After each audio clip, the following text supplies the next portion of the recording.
Hi singers, நீங்கள் ஆடிஷனை miss பண்ணிட்டீங்களா? Don't worry, உங்களுக்கான ஒரு நெக்ஸ்ட்டு சான்ஸ் கிடச்சிருக்கு. என்னென்னு பார்த்தீங்கன்னா, இப்போ சூப்பர் சிங்கர் ஆடிஷன் எல்லா ஊர்லேயும் டைரக்ட் ஆடிஷன் நடந்துகிட்ருக்கு. ஸோ உங்கள் ஊரில் ஆடிஷன் வரப்போ நீங்கள் அந்த ஆடிஷனை மிஸ் பண்ணியிருந்தாலும் நோ ப்ராப்ளம். இப்போ பார்த்தீங்கன்னா உங்களுக்கு ஆன்லைனில் ஆடிஷன் ஸ்டார்ட் பண்ணியிருக்காங்க.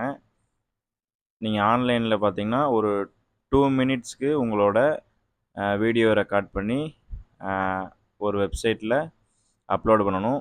அந்த வெப்சைட் என்னன்னு பார்த்தீங்கன்னா vijay.geostar.com அப்படின்ற வெப்சைட்டில் அப்லோட் பண்ணணும். நீங்கள் மற்ற எந்த ஆடிஷனை மிஸ் பண்ணியிருந்தாலும் நோ ப்ராப்ளம். சரிகமபா இந்த மாதிரி ஆடிஷன் மிஸ் பண்ணியிருந்தாலும் நோ ப்ராப்ளம். இப்போ பார்த்தீங்கன்னா உங்களுக்கு Tamil Idol and super singer 2 ஆடிஷனும் இப்போ நடந்துகிட்ருக்கு. ஸோ இதில் பார்ட்டிசிபேட் பண்ணுங்கள். எல்லாத்துலேயுமே பார்ட்டிசிபேட் பண்ணுங்கள். எதுலையாவது ஒரு இதுலையாவது சான்ஸ் கிடைக்கும். இந்த ஆடிஷன் ஆன்லைனில் எப்படி ரிஜிஸ்ட்ரேஷன் பண்ணுறது தெரியல அப்படின்னா என்னோடய ஐடியை ஃபாலோ பண்ணிவிட்டு கமெண்டில் கேளுங்க. என்ன டவுட்டோ நான் கிளியர் பண்ணுறேன்.